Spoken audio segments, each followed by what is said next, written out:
There was some addiction struggles in my family, and I think like seeing how that affected not only them but our family members and how it affected me, I think it just got implanted in me so early. Like this hurts other people, and I'm a very empathetic person. And so there was always just kind of like this like caution tape around anything I would have seen my friends playing with when I moved to LA. My name is Fana Asfa, and after doing the backbreaking work to save and reclaim my own life, my passion now is to help others do the same. Since writing my debut book, Sober Daughter, the amount of people that wanted more inspired me to create this podcast.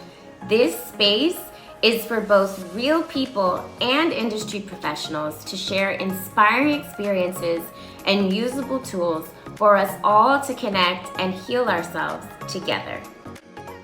In today's episode, we'll be discussing aligning with your values and in success with the talented Kiana Lede. And remember, stay tuned to the end for some amazing tools to take with you. Today's guest, Kiana Lede, is way more than an R&B singer from South Phoenix, Arizona. Her poetic lyrics and relatability have led to notable success, including the platinum certified singer X from 2018's Breakthrough Selfless EP, and introduced hits like Mad at Me and Chocolate with Ari Lennox, which achieved over 3 billion streams globally. Her album Kiki reached the top 10 of Apple Music overall albums chart, and the album impressively gained over 1 billion streams. In addition to industry praise from Elle, Billboard, Vibe, and so much more, y'all help me welcome our guest today, Kiana Lede. Woo! How you doing? How you doing? How you doing? I am doing great. How are you? I'm good. I am so happy to have you on. I mean, aside from, always rocking out to X, that was just the song. Like that was the song that just went over everything. But your story, the story behind and what you kind of navigated through, I find so important to talk about. I'm so grateful you're here.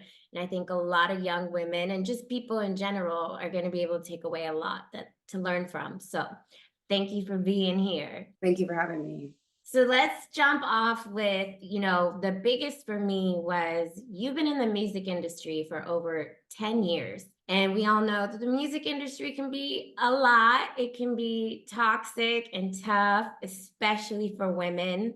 It can promote, like extremes and unhealthy ego and over drinking and drugs and toxic ideas of fame. So, how did you navigate that at such an early age in your success with especially X? And what helped you stay grounded and focused through all of that madness? I feel like every day I'm still fighting an uphill battle. Ever since I was 14, 15 to now, I feel like I have been working my hardest to be myself and to remind myself that music is not supposed to be about fame. It's not supposed to be about who's fucking with you. It's supposed to be about healing people, doing stuff like this. I like to use my platform as a platform to promote healthy lifestyle, and not only just physical, but mental. It's definitely hard. I would say one thing that keeps me grounded is having the people that I have in my life around me. I literally would not be alive if I didn't have the people around me that I do.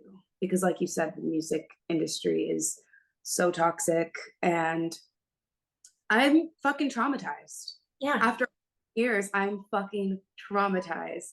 I think like X's success actually didn't make me feel like I would get lost. I actually felt like I started finding myself more when X had success, because I'm someone who I'm a team player. I think everyone on my team does as much, if not more, than I do.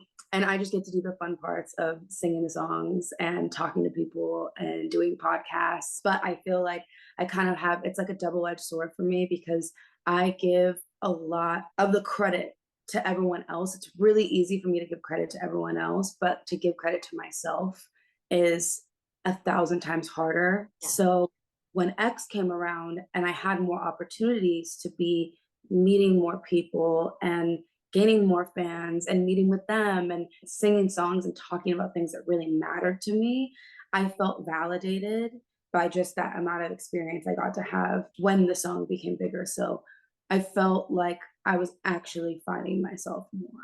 I pretty much know who I am right now and what I want to do right now because I feel like we're always evolving. I will say recently, like, a lot of shit is coming out about some fucked up people in the industry.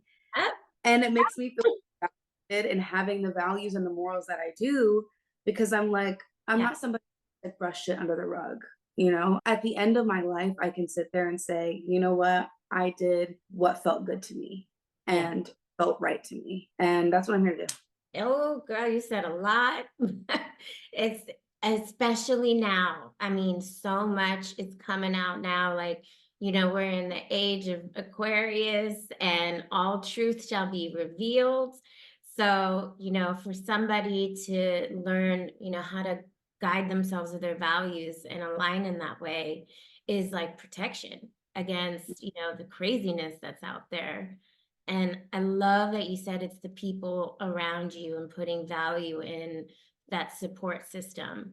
Was that just like built in? Is that your family, or did you create like a chosen community around you? I started out with a community when I moved to LA. That was not good for me. Ah, mm-hmm. And it was very toxic, very just like not good for my mental health, not great people to be around.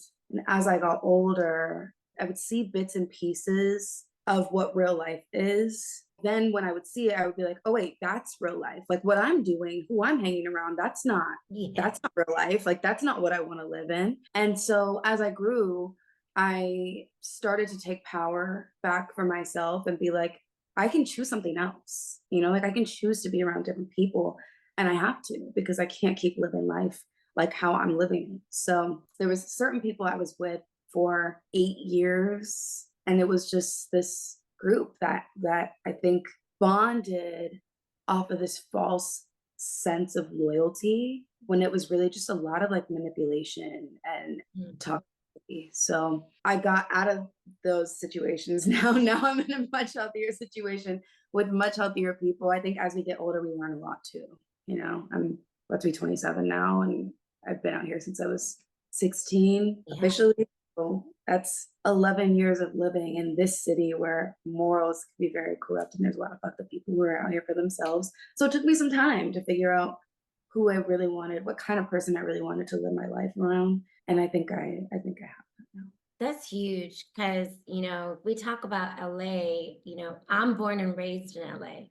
So I can understand, kind of how to navigate and shift people out because I'm so used to it. But if you're moving here, which a lot of young people do from out, small cities or whatever, and you just surround yourself with people who want to create a fantasy and want to Mm-hmm. live in a fantasy. There's a lot of manipulation that can happen, a lot of fake friendships.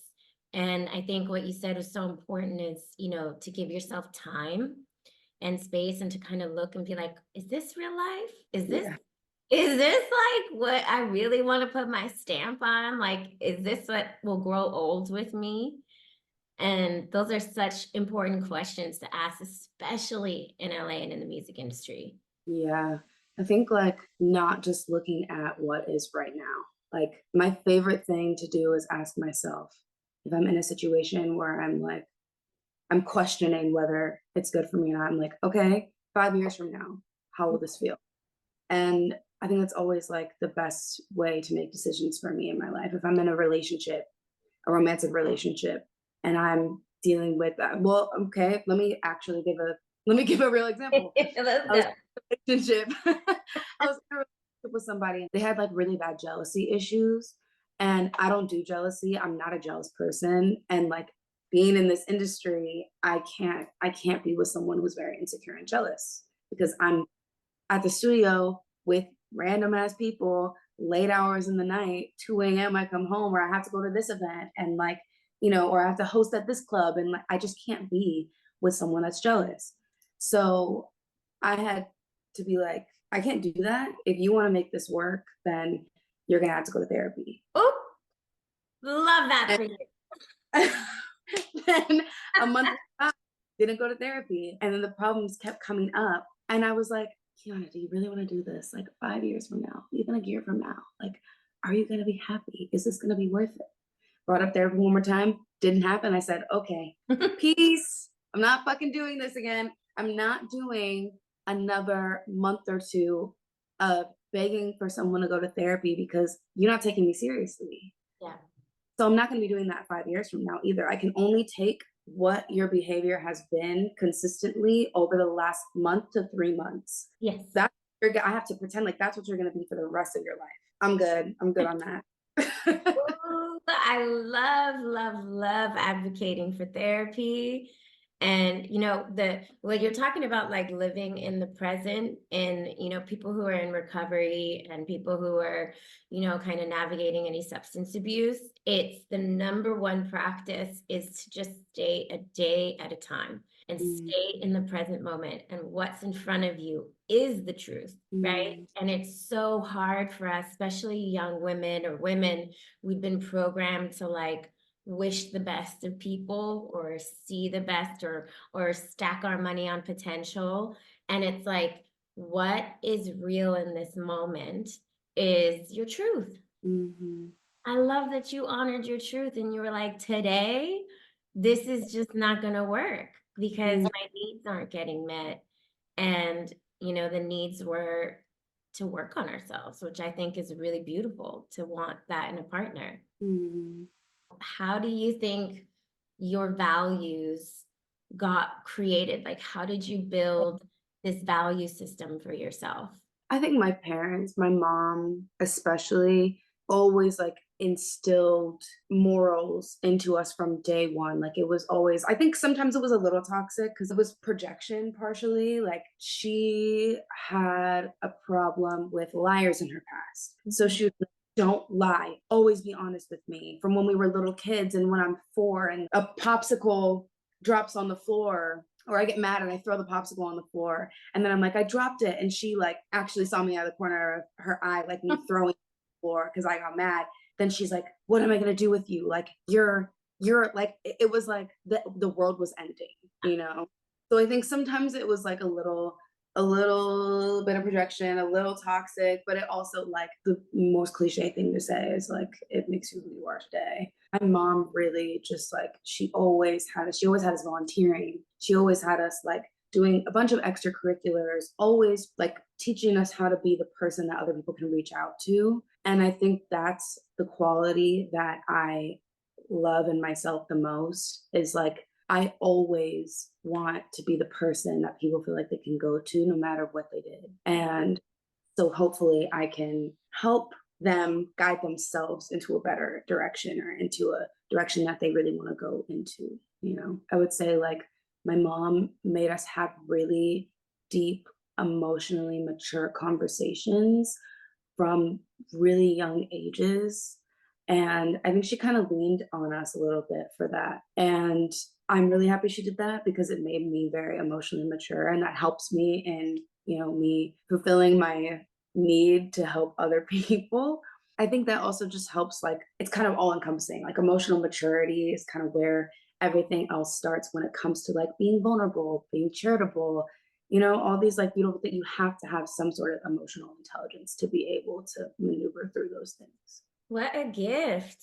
That's huge that, your mom modeled that for you, especially I think so many parents right now are struggling with, do we shield our kids from what's happening or do we show them? And your mom seemed to have like showed you were capable of having conversations and that Mhm. builds, self-confidence and self-esteem at a young age, which I'm sure you were able to use once you were out there, bopping around trying to make, sure you were like, no, that's not good for me. This is not good for me. And I know how to communicate that. Like a lot of people don't know how to communicate their needs, and that's huge. Mhm.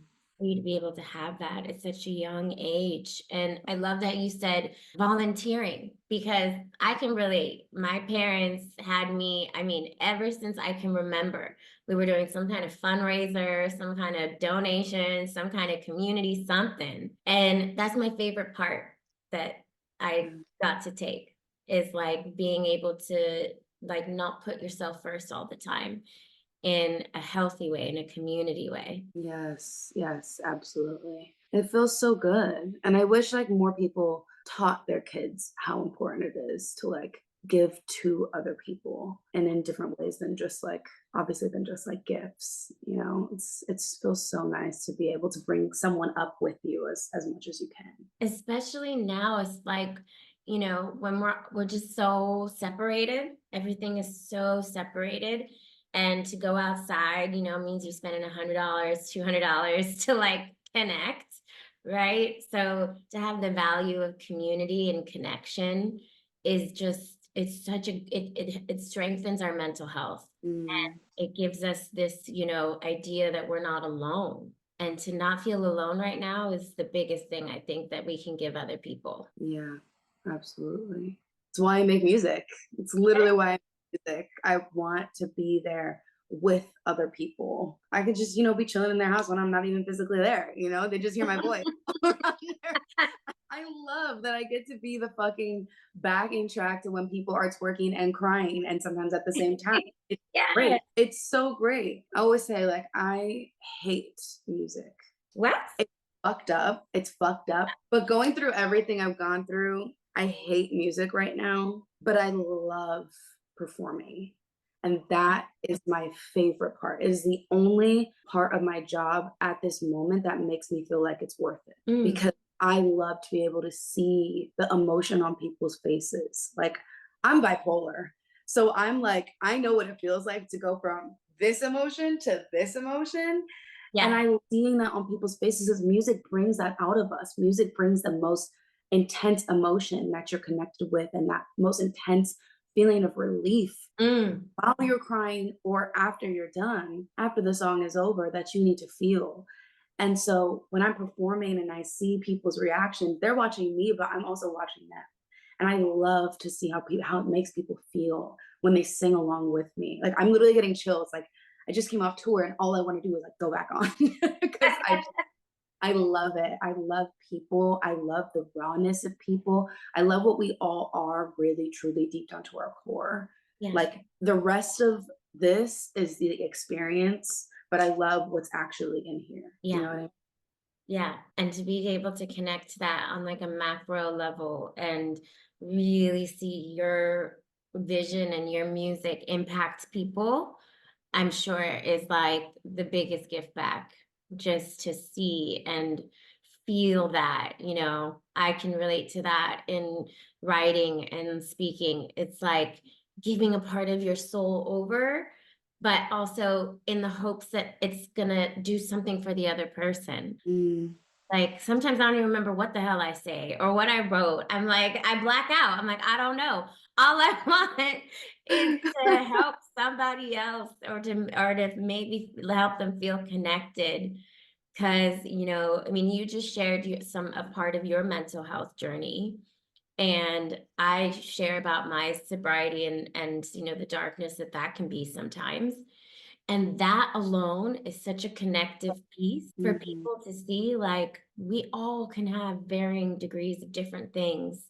And it's human. It's mhm. human. It's part of the human process. But if we don't know or the other people don't share it, we'll isolate ourselves away and feel like we're so broken. Yeah. So I love that you shared that because so many people can relate and connect to that and see like you living this big, beautiful life, right? When they can tell us that these ailments or whatever we're navigating through make us broken and we're not.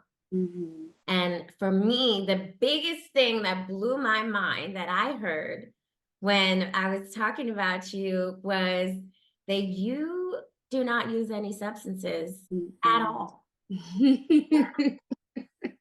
Like, girl, like at all.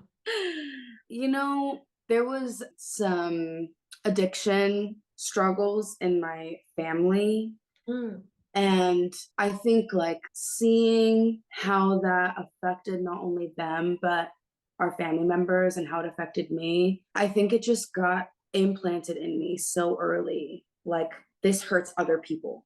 And I'm a very empathetic person. Oh. And so I think it was instinctive for me to know, like, okay, if my parent has, substance abuse problems with alcohol, I'm not going to drink because I'm going to go down there. I think it's always been like a fear of mine. There was always just kind of like this like caution tape around anything I would have seen my friends playing with when I moved to LA. Yeah. Like, no, that's not for me. I mean, I had a similar struggle. There was a time where I was dealing with really heavy suicidal thoughts. Yeah. And that kind of shit runs in my family. And the only reason that I could hold myself back from actually doing it was the constant thought of, it's going to hurt other people. It's going to hurt your family. It's going to hurt. Yeah. And so, yeah, I mean, I'm happy, I'm healthy, I'm content. My mom says, don't call it happy, call it content, because you're not always happy, but you can Ooh, always be content. ooh, a word, yeah. My mom really be dropping Your some mom gems. is in here Like, today with us, like, dropping some gems. yes. Yeah, I'm content, I'm healthy, like, done a lot of work. So I feel a lot better in that. Sometimes it's still a struggle, but I feel a lot better in that arena. And with substances, I never wanted to even go there because I Mm, think I'm afraid of it and afraid of not being able to prevent myself from harming myself if I went there at all. You know what I yeah, mean? that's a healthy fear to have, and it's so commendable. I just want to just tell you, to know what would potentially hurt you and send you into a really dark place, and to actively, protect yourself against that is the biggest self-care in the world, and that's self-love. And a lot of people that I work with and that, struggle with a lot of these things, sometimes they're not wanting to be sober. They're working on mental health issues, they're working on other traumas, and they just came to the realization that substances is just not helping them. Mm-hmm.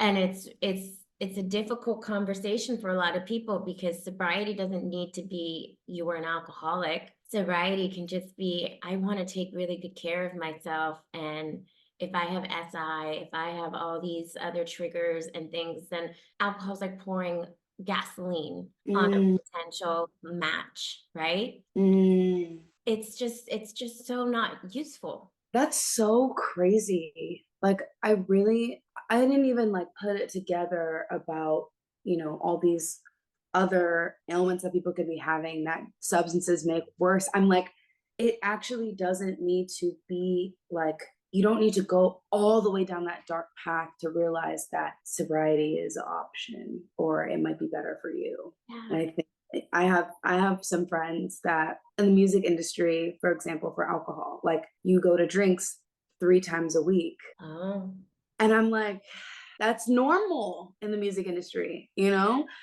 Alcohol in the studio yeah. all night. You're at the studio 7 days, 6 days a week. Oh, That's normal in the industry. And it's just so, because I don't drink, I see like that shouldn't be normal. Like, it should not be normal to be drinking 4 days out of the week. No, that should not be normal. But because it's so normalized in the industry, I think people wait until they have something that they feel like they can't come back from or that they're going to need help to prevent themselves from. Wow, that's so interesting. that's so crazy that you guys are in the studio, like requirements drinking. I mean, on tour, that's why people have it so rough when they come off the tour. Like, tour in itself is like a drug. Tour in itself is addicting. Like, you get, like, imagine, like, if I go out every single day and people are cheering for me for at least an hour and a half. Mm. And I walk out into the audience and I do a meet and greet before the show for 2 hours. Everybody's screaming, crying, like saying my name. It's this adrenaline and this, like, what's it called? Serotonin. Is that what I'm looking for? This like intense release of these things that you get. And that's going on consistently for at least a month or two. Some people tour for 2.5 years. So you're getting this every single night. And then you come home, nobody's cheering for you. Like you get addicted to that, you Yeah. know? So when I come out the bathroom, off the toilet, and I just took a shit and nobody's cheering for me when I come out, the fuck? What is this shit? Like, Yeah. so that in itself is very addicting. And then on top of that, people on their riders have like Henny Oh, or yeah. Yeah. you know, weed, which I can't speak on that because I've never done it. But like I know a lot of friends that do use it medicinally, which is great. But I think there is a difference between there's a line there. Yeah. And Yeah. I'm Yeah. not here to nobody about whatever their choices are. But I will say, like, when you have nothing else to do on the bus, but just take a shot or just smoke a joint, you know, and you're on an 8-hour bus ride smoking joints all day because you have nothing else to do. It's Literally. crazy. Like, it can be such a toxic lifestyle. It doesn't have to be, but it can be such a toxic lifestyle. All the industry doesn't really promote a healthy environment for mental health and physical health. Oh my God. I couldn't even imagine. I couldn't even imagine having to try and pretend that I could handle that, like I already can see how that's so similar to so many people's work life, just regular work life, right? Like, let's say you travel for work out of the year, or you have to go to conferences, and it's every networking thing is drink, drink, drink. You have to Mm, take clients out, drink, drink, drink. You got to build a network, drink, drink. It is just so much a part of like our Western culture, like we don't go sit down over tea and like have these other kind of conversations. Is always getting messed up and mm, keeping this kind of like facade going. And when people come home and they have to deal with like everyday life where you can't just be blitzed all day long, it's mm, really hard.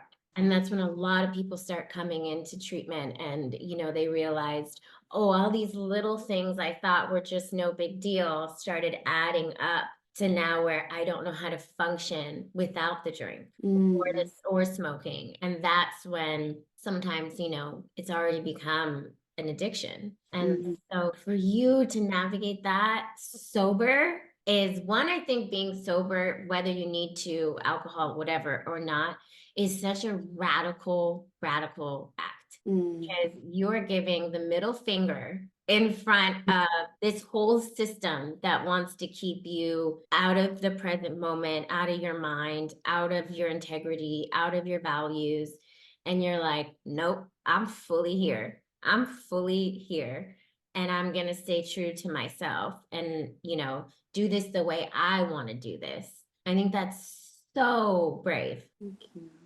I really do. And I think more people, if they get to hear about it, they're like, oh, I don't have to drink at the network thing. Like I could just go and have a Coke or do we need to really like hustle so hard to fit into molds that are so unhealthy for us? Mm, I just think it's so powerful what you just naturally do because a lot of people can't do that. thank you. So, what do you think was one of your biggest challenges in, your career path, especially knowing that you are a very value connected person, an authentic person? What's been some of your biggest challenges, and what do you think the tools are that helped you preserve yourself, your ethics, and to be around good people?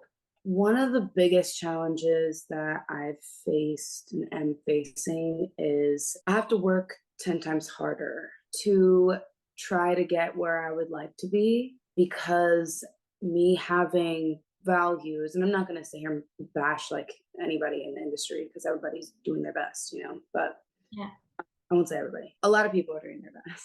I would be able to take shortcuts Um, if I was not so strong in my values. It would be a lot easier. I don't know if it would weigh on my heart the same, but it would be a lot easier to get there. I've definitely gotten into full blown arguments. People that I've worked with, some of them I can't work with no more because it was based off of like something they said that I really did not agree with and it didn't sit well with me. Or, yeah. you know, me knowing information about them that I think is disgusting. And then other people, while all my friends are still working with them, I'm the one that removes myself. So now I have to go find other relationships, you know? Me speaking up about certain people and certain things I don't agree with definitely makes this whole thing a lot harder. I have to fight a lot harder to be doing what I want to and be where I want to be. But like I said earlier, it's like at the end of it all, I want to be able to say, like, I did it and I actually like fully enjoyed my life and who I was the Yeah. whole. So I think that's one of the toughest things that I've. Nobody talks about how much harder it is to have integrity. You know, it's so much slower. Like you're not taking the shortcuts, you're not taking the payouts here. And I think people can relate to that in so many different ways is if we're connecting to our value system, that means we're going to have boundaries and that means people are going to cross them. And that means the hardest part, we got to uphold our boundaries. Mm. And nobody talks about that can be lonely, you know, that can be isolating a little bit, but the more we practice that, the more we are in alignment with our true spirit. And nobody can take that from you. Mm-hmm. But it's not always easy. And I can't imagine in music too, being surrounded by so much chaos. It just must be so hard. You know? You're like, Yeah. you're like, I got some stories up here, but So many stories, so many stories. Yeah, definitely not the easiest. I'm proud of what I've done so far, yeah, you know? I feel like there were times where I didn't give in, but I definitely took some hits and it felt very lonely. And I felt like maybe I'm weird. Maybe I'm wrong. Maybe I'm the one that I don't understand like what the real situation is. And I've like gaslighted myself at times, you that know, part. Yep. try to make myself feel like I should be a part of that group because how can 10 people be saying yes and maybe the only one that says no and is Yeah. wrong? It's so hard sometimes to cheer yourself on and be like, no, you're right. But I feel like it's gotten easier now that I have the people I have in my life now because they will stand by me and say, they'll tell me if I'm wrong. Don't get me wrong. They will tell me if I'm wrong. Real ones but do. Yep. but they're always gonna be like, you're not crazy. That's fucked up. And I'm proud of you. And nothing feels better than that. From like nothing feels better than telling someone that you respect, Yeah. so someone that you respect telling you that they respect you for your decision and they see you. Yeah. Nothing feels. Ooh, preach. Nothing feels as good as knowing you stuck with yourself. And you said that you surrounded yourself with people that can reflect that back to you. And that's the power of choosing people around you that have the same value system is we don't go gas like crazy as much, right? We have like a sounding board of the reality we want to live. Because if we don't have that, like you said, like we'll just get swallowed up in that the reality the others present as truth. And we're like, am I crazy? Is it wrong that they are lying, cheating, stealing? Like maybe not. Like everybody else is good with it, you Mhm. know? And you're so blessed to have that around you. And I think the more people know that that's something they can build, it's harder when we get older to make new friends, but we Mhm. can. We can. We can It definitely. just takes a little bit more effort. But if we don't want to be around people that are just not going where we're going, it's almost like you have to. Mhm. You just Mhm. have to. If you were to look back at your younger self, your 10-year-old Kiana, and you were just, giving her the wisdom you have today, what would you tell her to help her navigate through or cheer her on? I love that you said that. I think I would probably tell her that no is just another word Oh, because I think I've felt a lot of people like discredit me or make me feel like I'm less or make me feel like I don't know what I'm talking about a lot of times. And you're not, and no. In almost every time I've heard them in the context that I've heard them, it has been like, you're not good enough and Mm. you don't deserve this. And what I have now in my life is something that I really just started building. Like the genuine love I feel from the people I have, the genuine love I have for the people that I get to meet in my career that I connect with. Like the genuine love I have for my fans when I see them at the meet and greets or on the street or at concerts, like the genuine love that I have for myself. Mm. I stopped letting the word no and you're not and all that shit, the people that were saying all that shit to me, I stopped letting that affect me as much. I like built a shield around myself where everything else, my mom used to tell me this thing. So I'm gonna go into another little anecdote, but I used to go over to my dad's house when I was a kid. My dad was prison. Mm. And my mom told me, when you go over there, just put up your imaginary wall and there's holes in the wall. This is like a dumb but cute reference. And I there's love mom so much. holes in the wall. And just imagine like all the nice things, all the love is like coming through the holes. And then all the mean stuff gets blocked by the rest of the wall. I love. And so that's kind of how I feel now. You know, I'm like, I know I have the people inside of the walls with me tell me, like, hey, that note looks real, or like, hey, that person's right. But I trust those people inside my little castle.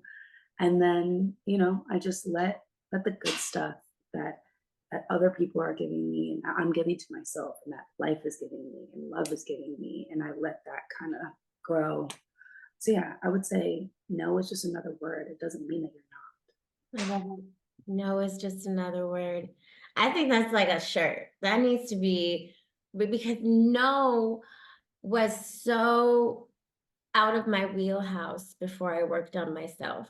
Like just not. like you, I attached my self-worth, my self-esteem, my confidence all to that word no, you know, Mm, like no means denial or like you're not good enough.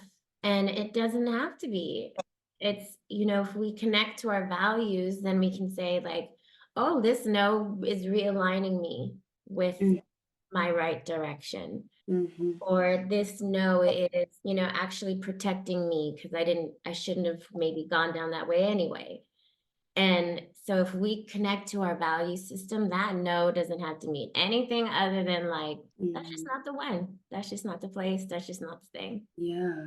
And also like me, like when I was growing up, I think I took no so harshly from other people because no was such a bad word in my brain growing up.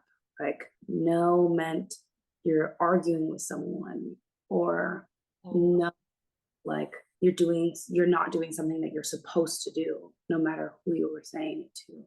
So I had a really hard time saying no, and that put me in a lot of really sticky situations when I moved out here super young. Just imagine being 16 and not knowing how to say the word no.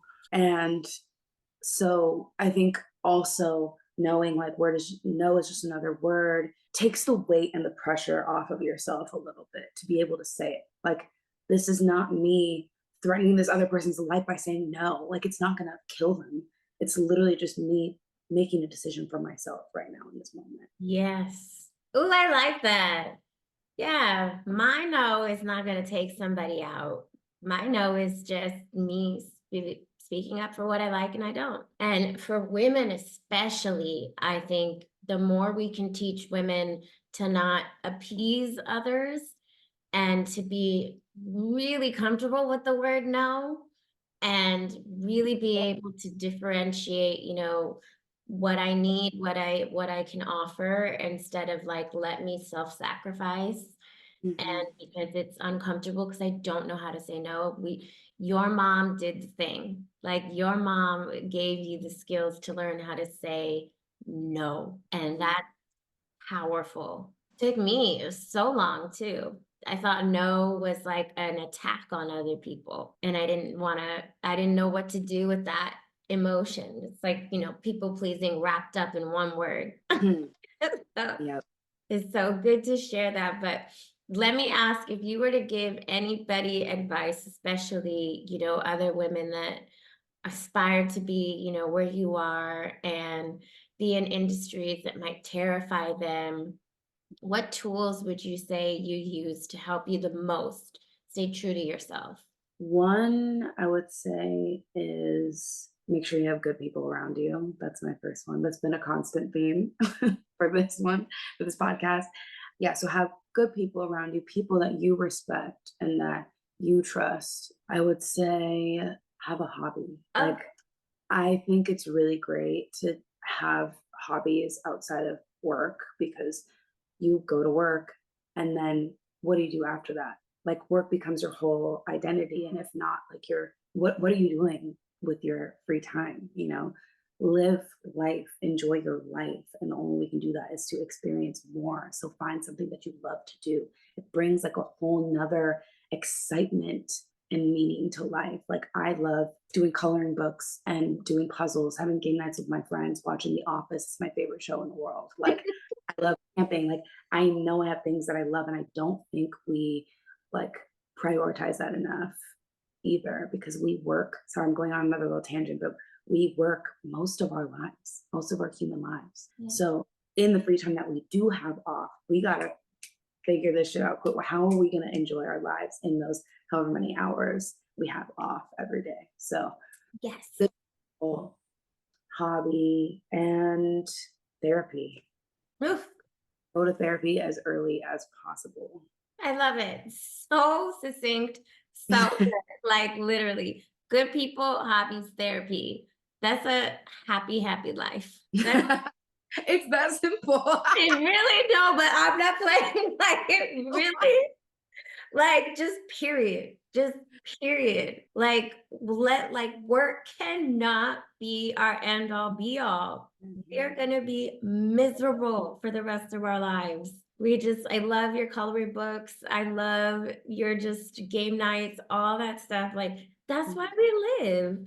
Not to send emails like, I hope this meets you well. No, I don't. I don't want to be here. Oh my God, I love talking to you. I think you have so much wisdom and you are far ahead of the game. You really, really are. This is self-empowerment, and I hope so many people got good takeaways because I did. And I think if more and more people can practice and learn from you, to have balance in our lives and to live by our values, we can actually live the word you said, a content life. Mm. It's possible. So thank you so, so, so much. I loved having you on the show. And if anybody wants to reach you or follow you, how do they do that? It's all at Kiana Lede, KIANALEDE. Hey. And if anybody wants to follow us and ask questions for future episodes, follow us at Sober Daughter Podcast on all socials. And if you want to see what the heck I'm up to, follow at Fauna Asfa on all socials. And again, Kiana, I think this was such an important conversation. And I am a huge fan. And I just hope that the more it builds and blossoms, the bigger and more beautiful your life gets. And I hope that for all of the people, especially young women listening, we're reparenting and we're relearning so much together. And thank you for being with us today. It was great. Thank you so much for having me. And remember, keep doing the good work.